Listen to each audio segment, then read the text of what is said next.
Hello and welcome.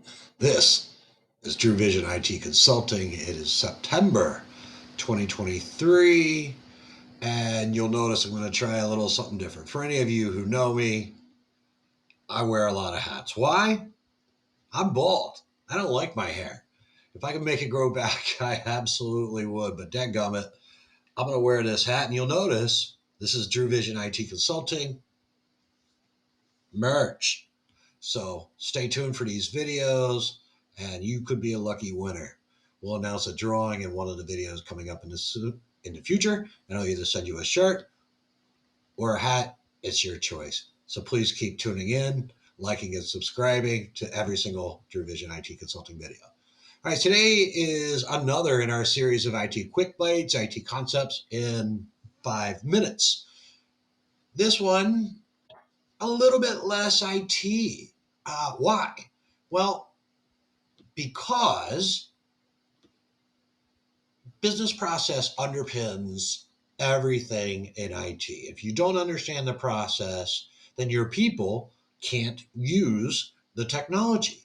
Remember, it's a three-legged stool, right? You got people, process, technology.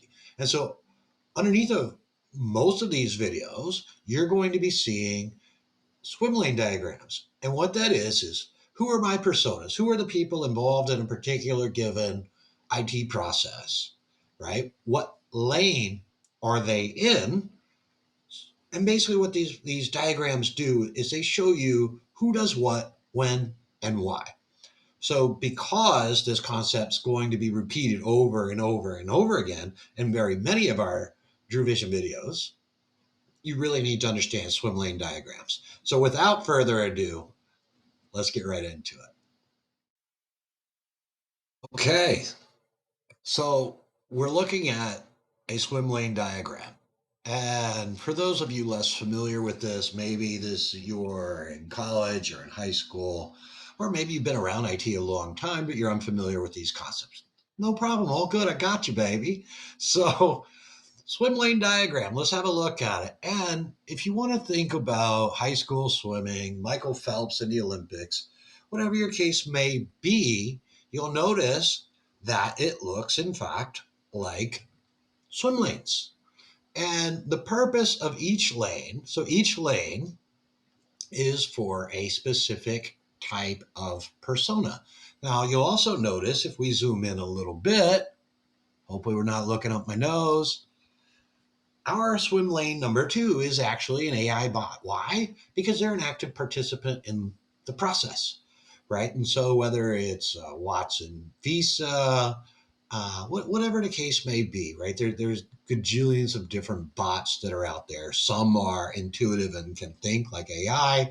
Others simply take things like an email ticket, transpose it, transcribe it rather into a particular ticket that a given ticketing system, like in the case of an incident process, like ServiceNow, Remedy, etc., right? Transcribe it into a ticket that then can be read by humans, right?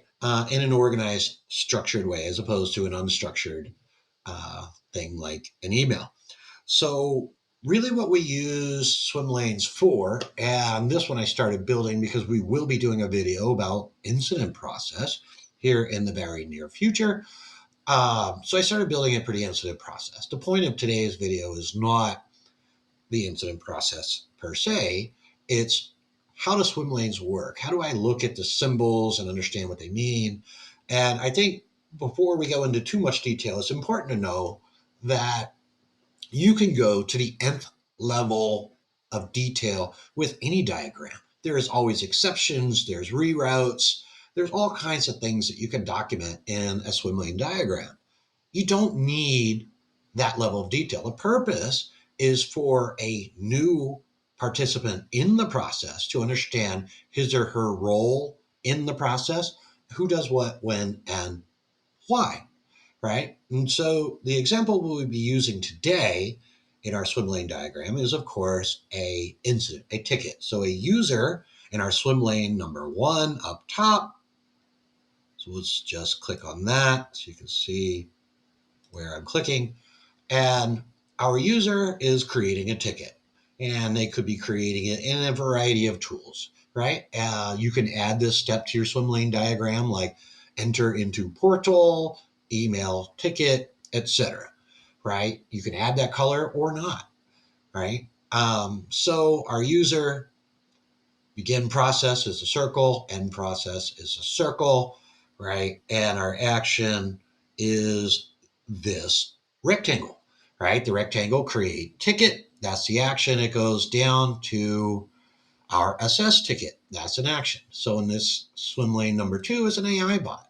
It's actually going to look at the ticket, look at its internal algorithms and logic, and it's going to say, I've seen this kind of ticket before. I have not seen it before. What do? Okay. So it comes to a decision. When you see the diagram, that's basically a decision point, right? And you can have lots and lots and lots and lots of decision points, right? And so in the case of this one, it goes to is it a valid ticket? Meaning, does it have a user, a phone number, an email address? Does it have the actual information required to be a ticket? So we go through our first check in this decision tree, and yes, it's valid. It will send it on to the next decision criteria.